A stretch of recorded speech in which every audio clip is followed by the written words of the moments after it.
All right. Hello, everyone, and now welcome to a game. XiaoKK and Fortitude going up against So-In and LawLiet. XiaoKK spawning as the red human here. Meanwhile, no, excuse me, Fortitude spawning as the red human here at what I'll call the 9 o'clock position. This is XiaoKK spawning as the red orc going up against So-In and LawLiet here on Tidewater Glades 1.1. We are looking at LawLiet spawning as the teal Night Elf, and then finally So-In spawning as the Orc. Colors are backwards. If you guys are wondering, I don't quite know how to fix it. And since this overlay is just a tool built on top of the Warcraft 3 web or Warcraft 3 API, there's really no way for me to fix this. Anyways, let's go ahead and continue to break things down in this matchup and see what's gonna be happening. Night Elf and Orc going up against Orc and Human I always find them to be interesting matchups, as team play really does have different dynamics. What do I mean by that? I mean, well, early on in 1v1 games, it's very easy for players to expand, try and do a little bit of creeping, and have relatively small armies. Because you know that if your opponent tries to push on your base, you, with your natural base defense, such as Orc Burrows, or the ability to be able to call militia, or even the act of being able to use Moonwells, gives you a little bit of home field advantage. With that said, though, in a 2v2 matchup, your opponents can 2v1 one particular player, and you need both players to try and defend it. So we generally see slower text to tier 2, more building of that tier 1 army, and then transitioning once you actually feel a little bit safe. Are we going to see a detonation from that Wisp? It looks as though that Wisp, nope. Well, wow, no detonation on the Wisp. And we are looking at, XiaoKK as SBK. Okay, for those of you guys, SBK used to Stonebreaker Kid, right? It was an old time Warcraft 3 caster that I got to play with a couple of times in years past. Feels like, over 10 years ago, actually, as we're looking at rejuvenation going on the shaman. Who gets the last hit? The rejuvenation actually denying the last hit for So-In. That rejuvenation regenerating just enough hit points there so that another attack was needed. Archmage going to be coming back around. Does have a Dark Troll Shadow Priest. That Dark Troll Shadow Priest is going to have Abolish Magic, as we can see the level 4 creep camp getting pushed away. Both sides here are the red team overall trying to clear out of these green creep camps, and will be able to do it pretty effectively. Meanwhile, Archmage picks up a Talisman of Evasion and now also has Claws of Attack +5 as he is at tier 2. Farseer, Keeper of the Grove also sitting at level 2, clearing out these creep camps and picking up a Gloves of Haste. Now, XiaoKK pushing back across here, looking to put in a little bit of pressure, perhaps take down some of these archers, as damage is now starting to rack up just a bit more. Farseer looking to back away. Headhunter is now going to try and join in, as well as the Headhunters are going to be poking every which way around. A lot of attacks going across the map. Level 3 now on that Keeper of the Grove. Level 2 Entangle could be used, and that level 2 Entangle does rack up quite a bit of damage. Keeper of the Grove is trying to chase down that Dark Troll Shadow Priest. Not going to be able to do that. Instead, goes after a Headhunter. Headhunter will easily be taken down here. And with the Keeper of the Groves, the Keepers of the Groves Gloves of Haste should be able to pick off some more units. Archer taken down by, I believe, a wolf there. There goes another attack. I don't know if that was denied or not. Didn't see the little red exclamation mark as the Keeper of the Grove looks to retreat back. Keeper of the Grove should be able to get in some decent mana. Archer should be able to poke back across there. And with the Keeper of the Grove, get back up to 188 mana, should have really no problem getting off at least 2 to 3 more entangles on Footmen. Getting an early level 2 Entangle could cause some problems. There goes an Entangle already, trying to rack up a little bit of damage. There's a new Forest Troll Shadow Priest. Are we going to see an Abolish Magic on that Footman? Footman's like, what are you waiting for? Dark Troll Shadow Priest says, I'm waiting for a better opportunity, as I might end up dying. There's a heal, not an Abolish Magic either. One Footman down here. Keeper of the Grove now has enough for another Entangle, as I mentioned, as we're looking at the Footman not trying to retreat back. Forest Troll Berserker getting taken down, or Dark Forest Troll Berserker getting taken down, as the Farseer doesn't have any healing salves for that Keeper of the Grove. We're looking at the Spirit Wolf still trying to give chase. And this one Keeper of the Grove with level 2 Entangle at level 3 really tipping things in favor during this early game.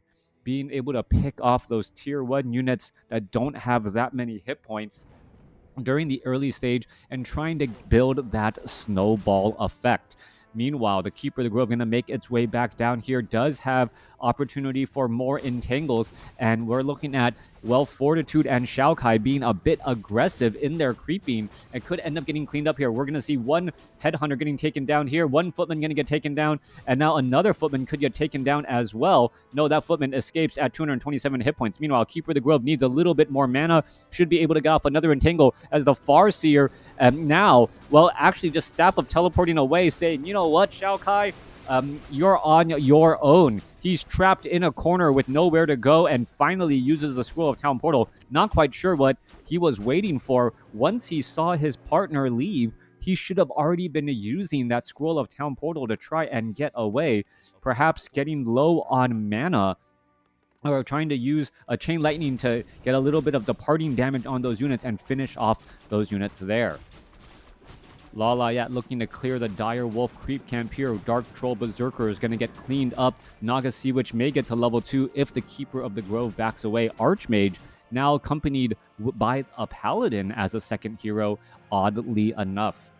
All right, gonna throw this plug in the middle of the video. If you guys enjoy my content and haven't done so already, please consider liking and subscribing. It helps YouTube, promote my content a bit more.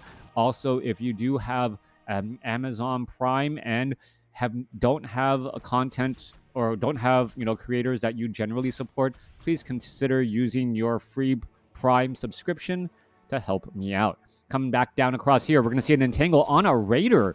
Wow, a Raider just parked outside the bestiary. That's going to be a big 3 supply unit getting taken out easily. And now the Burrow going to be, well, ripe for the picking, as there is no reinforced defenses, even though we are already at Stronghold. That piercing damage, dealing full damage against that heavy armor, and now just trying to capitalize on it more and more. All right, units are going to be necessary in retreat. Oh, there's a healing ward right there to try and, well, keep all of these guys all topped off. But as we saw, that Naga Sea Witch, eagle-eye shot to take down that healing ward and prevent a lot more healing. Scroll of Town Portal going to retreat back. Another Raider taken down.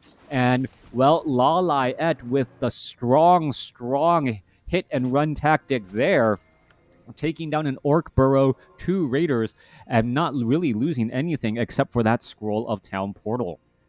Back off to the north here, we're looking at the Shadow Hunter, Farseer working together. There's a roar across all of these units. Dire Wolf Creep Camp going to try and get cleared up. Kodo Beast is providing a bit of, well, bonus damage across the board. As did we see a 78-point critical strike? What was that from? No, the Giant Wolf perhaps coming in with that critical strike there. Meanwhile, I guess a Giant Wolf does have some bonus damage. Yep, there it is. There's that 44 damage critical strike.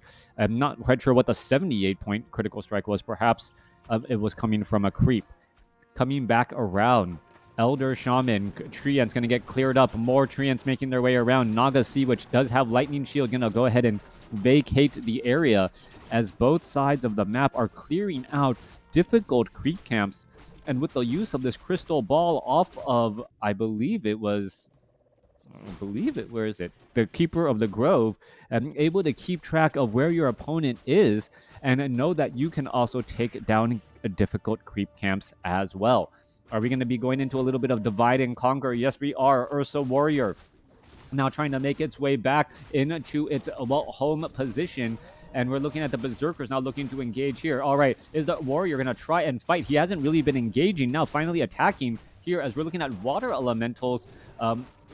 Doing a little bit of scouting and seeing that there is an expansion here. What item was dropped off? It is going to be a Potion of Divinity, 25 seconds of invulnerability on the Shadow Hunter. That Shadow Hunter, if it does get to level 3, or when it gets to level 3, 25 seconds of invulnerability on a level 3 Shadow Hunter means plenty of healing waves to keep the party going for Teal.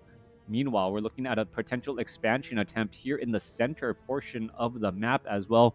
Both sides trying to get up to 3 bases. Should be able to speed build this town hall and perhaps a couple of towers to make a bit of an outpost. Off to the north, more creeping still getting underway. Murlocs, perhaps trying to just get this Shadow Hunter to level 3. Berserkers are upgraded already, but are not using that frenzy so far. Low hit point Grunt now trying to retreat back, and still, only one Grunt there, so I guess no Berserker strength. Farseer at level 3. Where is the other level 2 Shadow Hunter, level 1 Tauren Chieftain? Meanwhile, we're looking at Fortitude Romantic sitting with a level 3 Archmage and a level 3 Paladin coming back around. We're looking at Keeper of the Grove, who had that early lead, level 4, then level 3 on the Naga Sea Witch, and then level 1 on the Priestess of the Moon. LawLiet using the Orb of Venom strategy. 3 ranged heroes, all with Orb of Venom. The Farseer also has dual Orbs of Venom as well. They obviously do not stack, but I believe the Shadow Hunter should give should swap items, and there you are, the Potion of Divinity on that Farseer. I just want to see how much damage that damage over time does if there is 4 of 5 stacks of Orb of Venom poison on a single unit. You can see that, yeah, that quickly gets taken down there. And the Fire Lord could also perhaps join in on the fight as well. If it picks up an Orb of Venom, 6 stacks of Orb of Venom, that could, is it really 10 damage a second per? So that you could be 60 damage a second after just getting hit by that first round. And then a Chain Lightning, if it randomly bounces off of it, would just basically finish it off. A little bit of AoE damage is all you need. Perhaps the Chain Lightning can fill that role.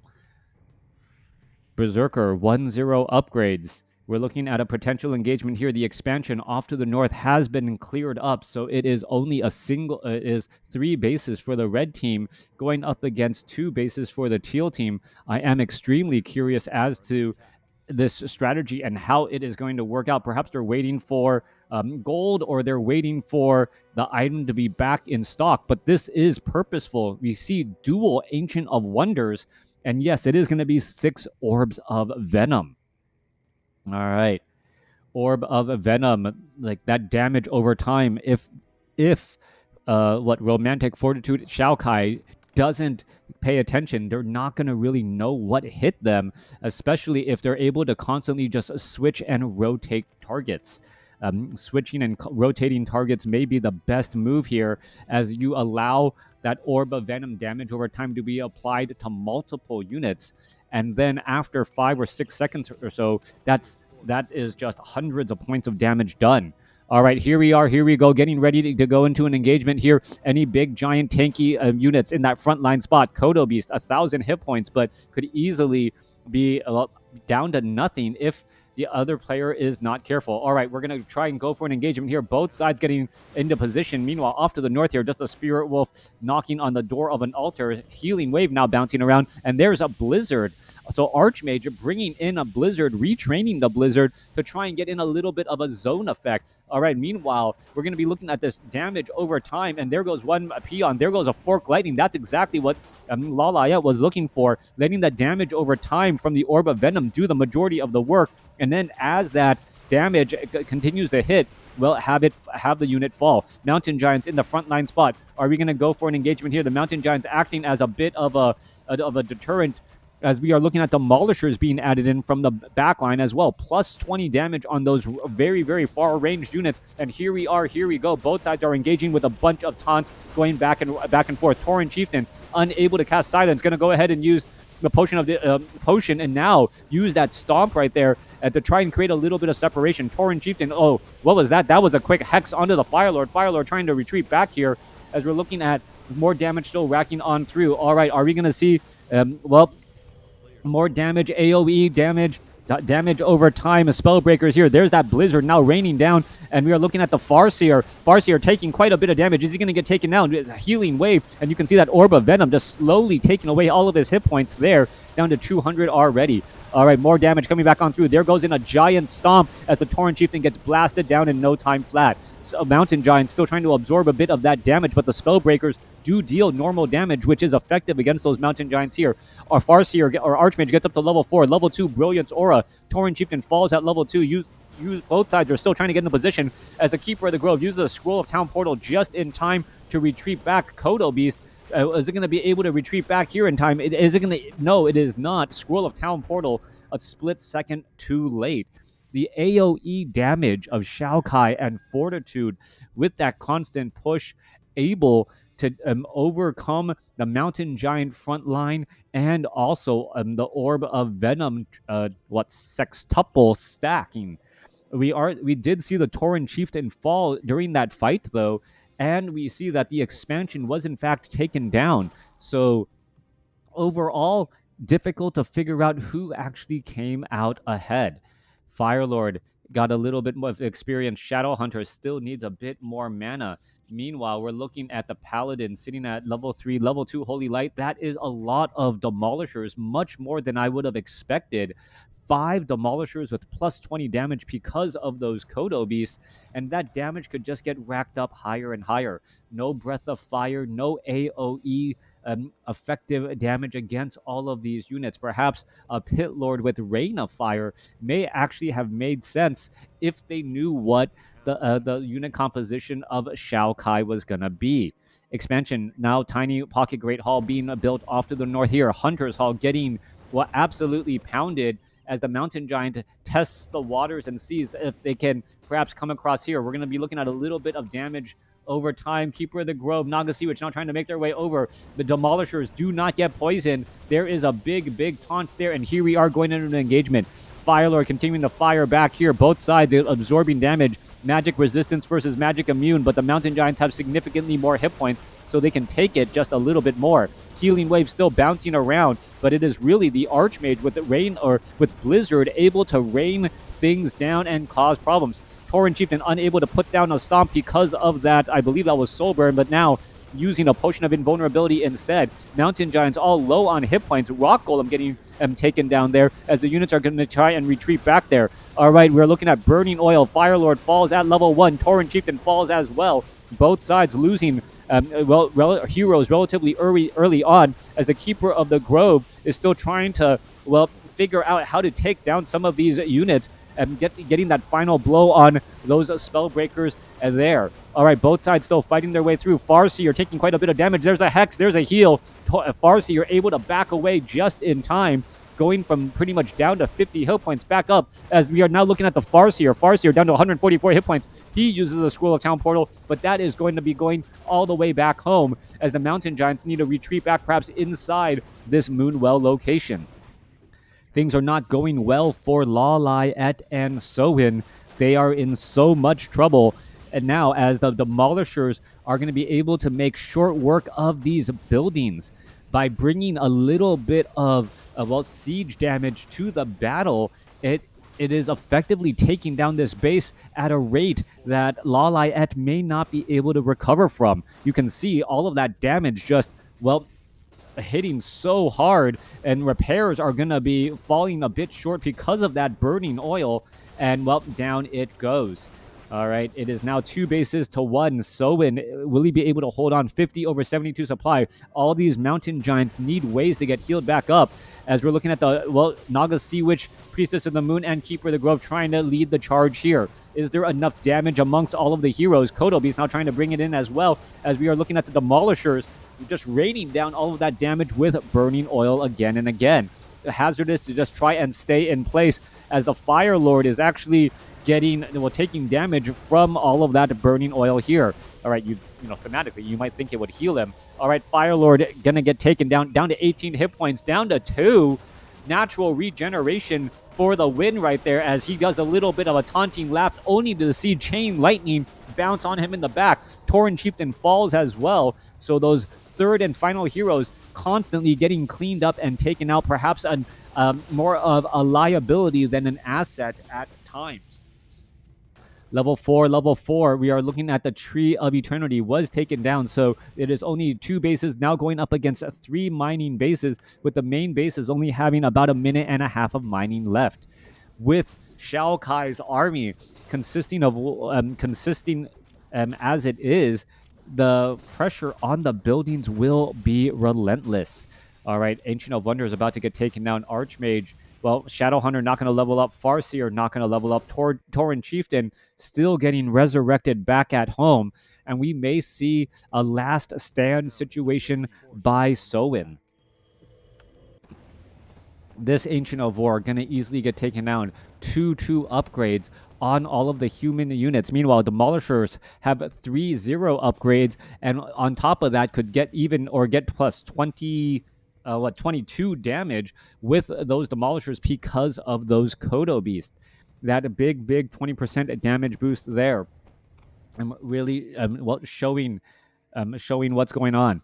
All right, Demolisher is going to get ready, move on into position. Mountain Giants are all here. This is still a rather large army. LawLiet was able to save those Mountain Giants and trying to heal them back up. This is going to be the last stand. Orb of Venom trying to push through. There's some Blizzard raining down, and just constantly having to walk back from that Blizzard and that burning oil means that your backs are exposed to your opponent and you're taking damage. All right, units retreating back here as the Spellbreaker is able to walk literally through the fire and flames of this army. Burning oil and a blizzard working well together here as the army is now trying to push. Meanwhile, Treants and Spirit Wolves finding this expansion here and perhaps going to be able to shut down at least the mining operations.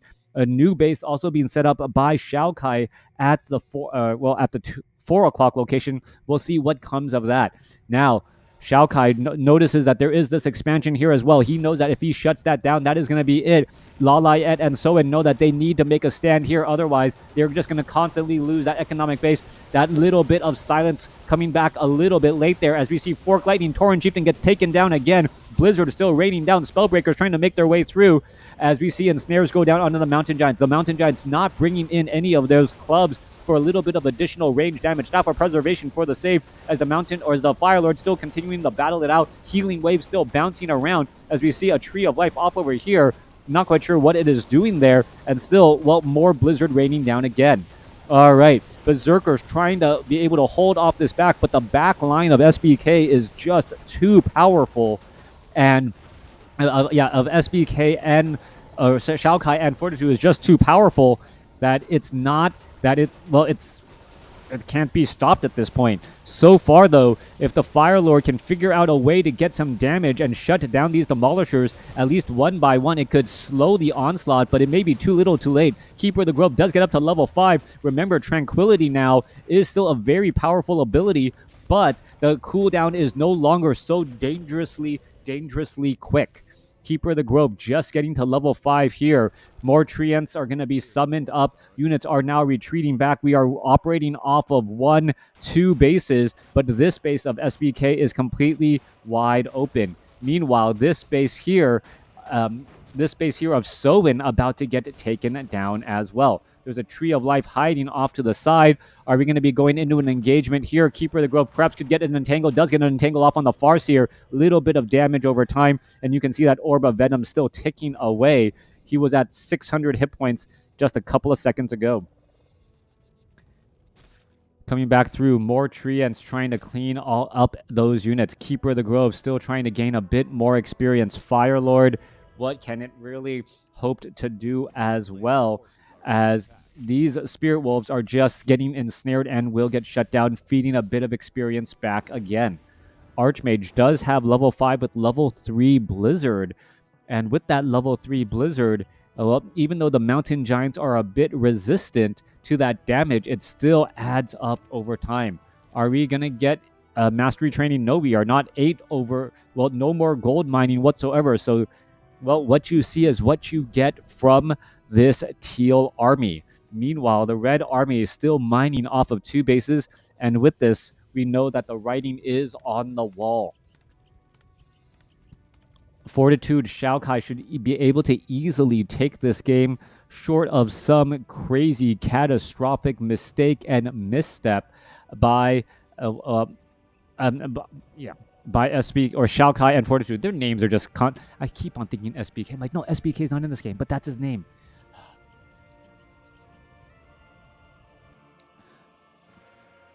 Coming back through, what is going to go down now? We're looking at Fire Lord, Mountain Giants getting into position. Troll Witch Doctors do have mastery training. Okay, I take it back. So they had gotten mastery training, and there is mining going on right now. So they must have gotten mastery training right as I was clicking from one location to another. Entangling that gold mine, still getting underway. We're going to go into an engagement. There's a chain lightning bouncing around, trying to find some targets. Spellbreakers are trying to dive on in here. There's those healing wards. So healing wards on Mountain Giants do recover quite a bit of damage, as we now see Blizzard being rained down as well. Stasis traps. Are we going to perhaps see some control magic? Yes, it looks as though control magic to try and turn the tide on those stasis wards, as the stasis wards may end up trapping that entire back line here. All right, meanwhile, Great Hall is still suffering quite a bit of damage. More healing wards are being placed down as well, as they're also getting quickly cleaned up after they are getting controlled. All right. Mass Spellbreakers with control magic able to, turn the tide or continue the tide and build on that momentum with the control magic of those healing wards. Spellbreakers looking incredibly strong now, and I believe it is now pretty much a foregone conclusion that the human orc team of Fortitude and XiaoKK are going to win. Keeper of the Grove barely got any additional experience. Meanwhile, these two bases are still continuing to construct more and more. Priestess of the Moon trying to, make something happen here. Mountain Giant's going to be picking up some clubs and joining in on the fight here in just a moment. Mountain Giants, even though they are ranged units, it is considered melee, so the spiked barricades actually do deal damage back. Fork Lightning going back the other way here. Are we going to see some damage onto these trailing units? A Chain Lightning could finish all of them off. Orb of Venom going to finish these guys off here. One or two more shots. One more final shot should do it. And there it goes. This base now getting cleaned up. Are we turning this into a base race scenario? This could be it, a base race scenario. Mountain Giant's going to try to join in on the fight here. Keeper of the Grove needs to turn back around. Spellbreakers still have plenty of control magic to try and, prevent the summoning of those tree ends. We see healing wards in the back here trying to get in a bit of healing, as well as the Spellbreakers are now attempting to go around and surround. Naga Sea, which we're generating some hit points off of that healing ward still, as the Scroll of Speed now being used to try to get out of a dicey situation. Tauren Chieftain in a little bit of a tough spot getting entangled, but has plenty of survivability items with that Potion of Invulnerability as well. More Blizzard being rained down, and I believe this is going to be it. XiaoKK and Fortitude finally finding enough to take down So-In and LawLiet. This is going to be too much to overcome, and sometimes when you are winning, you just need to find a way to close out the game, and that's exactly what Fortitude and XiaoKK were able to do. Naga Sea Witch trying to dodge a little bit more damage, down to 23 hit points. Keeper of the Grove trying to retreat back. There goes the Naga Sea Witch, and that is the game there. Beautiful, beautiful game going back and forth, but it was the Demolishers, the 5 Demolishers brought over by SBK, XiaoKK, I believe. By XiaoKK, that really started hamstringing LawLiet's ability to mine any additional gold. Look at the overall score here. The overall score is actually still rather close, even though LawLiet was very much behind in resources, losing that main base. LawLiet. LawLiet was here. So even though his resources were significantly lower, he was able to do quite a bit more. So Kitty, hats off to him. That was, that resource score significantly lower than everyone else, but still coming out on top. It turns out the gold mined, what is that, 27, both sides actually mining similar amounts, but what Fortitude, Romantic, and XiaoKK able to stay in high upkeep longer and still come out on top. Let me know what you guys thought about this game in the comments below. Thanks for watching.